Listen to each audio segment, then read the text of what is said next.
Episódio 3. Porque assinatura não é carimbo de café. Quem assina o quê e o que fazer quando o responsável muda? Porque assinar um contrato não é um gesto automático ou simbólico, como quem bate um carimbo qualquer ou passa pela copa da empresa. Bem-vindos ao Letras Miúdas. Porque contrato bom não grita. Mas também não engana.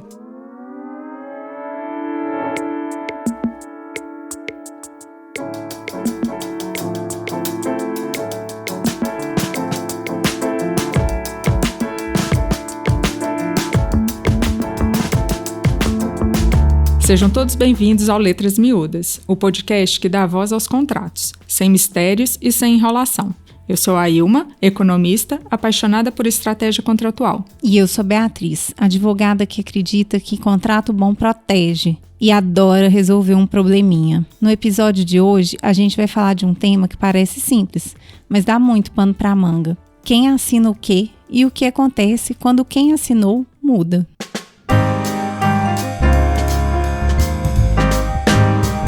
Então, Bia, quem nunca viu uma assinatura sendo tratada como um ritual automático? A pessoa recebe o contrato, assina porque é para assinar e pronto, como se fosse um carimbo no cafezinho da firma. Mas o que muita gente esquece é que a assinatura representa concordância jurídica.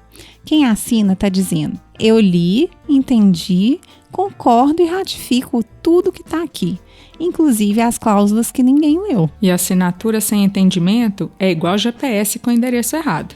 Parece que está indo no caminho certo, até bater. E para piorar, às vezes quem assina nem pode assinar. E hoje em dia, com contratos digitais, ainda tem a questão da validade eletrônica. Qual é a plataforma? Qual é a certificação? Ou é só um clique em PDF? Cada detalhe importa. Vamos trazer alguns exemplos?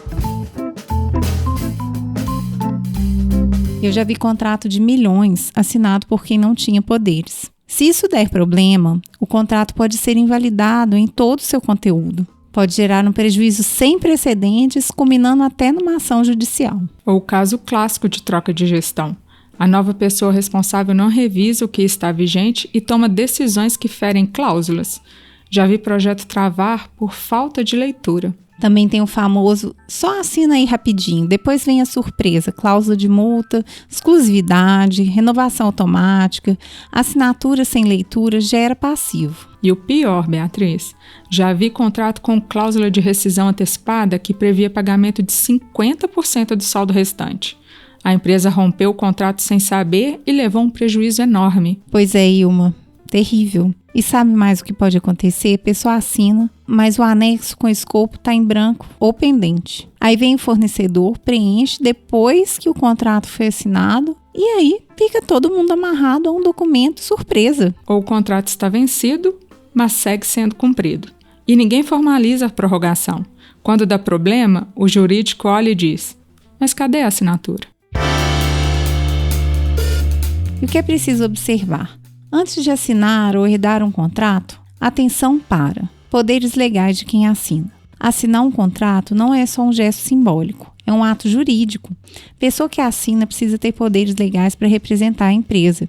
Isso pode estar definido no contrato social ou estatuto da empresa, no caso de sócios ou diretores. Em uma procuração, quando alguém é designado formalmente para assinar em nome de outro. Exemplo real. Já vimos contratos anulados judicialmente porque foram assinados por um funcionário sem poderes para tanto, gerando prejuízo e insegurança jurídica para todo mundo. Outro ponto é o limite financeiro de alçada. Nem todo mundo dentro de uma organização pode assinar qualquer valor. Empresas organizadas costumam ter uma matriz de alçadas que define, por exemplo, gerente pode assinar até 50 mil, diretor até 200. Acima disso, só com aprovação do conselho ou CEO. Sem esse controle, pode-se ter contratos assinados fora da alçada, o que pode gerar nulidade ou processos internos por descumprimento de governança. E é muito importante a gente lembrar que o contrato não é só a minuta. O contrato é um conjunto de documentos que inclui a minuta e seus anexos. Muitas vezes os contratos circulam em versões preliminares e na hora da assinatura há confusão sobre qual é a definitiva. E pior, os anexos, como escopo, cronograma, orçamento, são esquecidos, desatualizados ou sequer assinados em conjunto. Se o contrato principal diz que os anexos são parte integrante, mas eles não estão anexados, a gente tem uma grande brecha jurídica. Outro ponto é um registro formal da aprovação interna. Antes de um contrato ser assinado, ele precisa ser validado internamente por quem analisa riscos, orçamento, compliance e outras áreas. Essa aprovação pode ser por e-mail, em sistema, em ata de reunião ou parecer jurídico. Se não há esse histórico, pode-se alegar que o contrato foi assinado sem ciência da empresa, e isso enfraquece a defesa em conflitos. Controle documental. Onde está arquivado? Quem vai ter acesso? Assinar não basta. O contrato precisa estar guardado de forma segura, rastreável e acessível a quem precisa fazer essa gestão. Um repositório digital confiável como SharePoint, OneDrive, Drive ou seu sistema, um repositório digital confiável é imprescindível. Controle de versão, acesso restrito, políticas de backup. Já vimos contratos vencidos sendo renovados com base em versões erradas porque o original estava na máquina de alguém que saiu da empresa. E mais, quem assina tem que saber o que está assumindo. A assinatura não é só símbolo, é responsabilidade técnica, administrativa e às vezes até criminal. E na transição de responsáveis, tem que ter entrega formal dos contratos ativos, lista de pendências, obrigações a vencer, riscos em andamento. É o checklist, não é improviso. Boas práticas que evitam dor de cabeça. Cadastro atualizado de responsáveis por contrato, que quer dizer manter um registro atualizado de quem é o responsável técnico, administrativo e financeiro de cada contrato. Isso é essencial para garantir a boa gestão e eventual responsabilização. Por que isso é importante? Por facilitar o acompanhamento de entregas e pagamentos, permite saber a quem recorrer em caso de dúvidas ou descumprimento, evita o famoso "isso não é comigo" quando o problema estoura, e projetos parados por até 45 dias porque o contrato ficou sem acompanhamento. Ainda é preciso uma política de assinatura com poderes e limites claros. Ter uma política formal de assinatura ajuda a garantir que ninguém assine contrato fora da sua competência.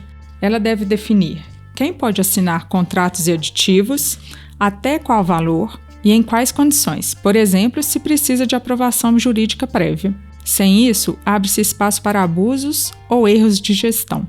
Um exemplo, um gerente assinou um aditivo com cláusula de exclusividade, fora da sua alçada e sem aprovação superior. Isso gerou um passivo trabalhista e bloqueou negociações com outros fornecedores. Plataforma de assinatura eletrônica segura. Com o avanço da digitalização, a assinatura eletrônica se tornou prática comum, mas precisa ser segura e auditável, compatível com exigências legais, por exemplo, ICP Brasil ou equivalentes, gerenciável por quem cuida dos contratos. Não vale só clicar e assinar.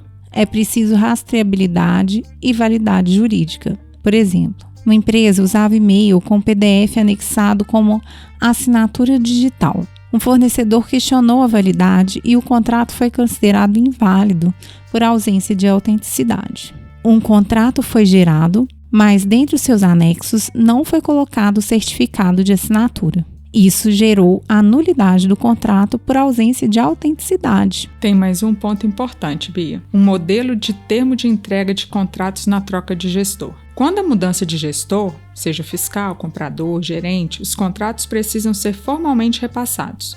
Um termo de entrega ajuda a documentar as pendências em aberto, esclarecer obrigações assumidas e evitar alegações de desconhecimento no futuro. Por exemplo, na troca de responsável, cláusulas de reajuste e multas por atraso foram ignoradas por meses, causando perdas financeiras que poderiam ter sido evitadas com uma simples transição formal. E lembre, contrato é uma maratona. Assinar é só o início. Tem que acompanhar, cumprir, renegociar se precisar. E o mais importante, documentar tudo. E se ainda assim surgir dúvida, volte ao contrato. A assinatura está lá para mostrar que a regra foi combinada, mas só vale se for clara e estiver registrada do jeito certo.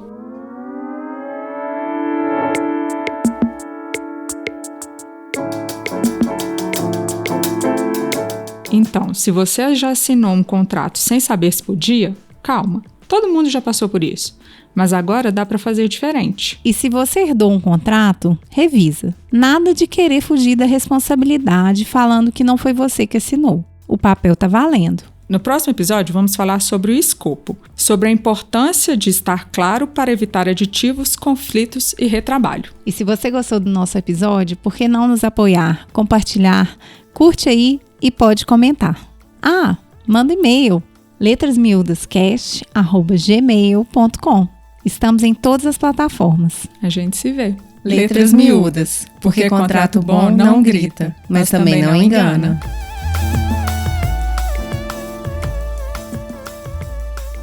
O Letras Miúdas é um podcast apoiado pelo IBRACONT, Instituto Brasileiro de Administração Contratual.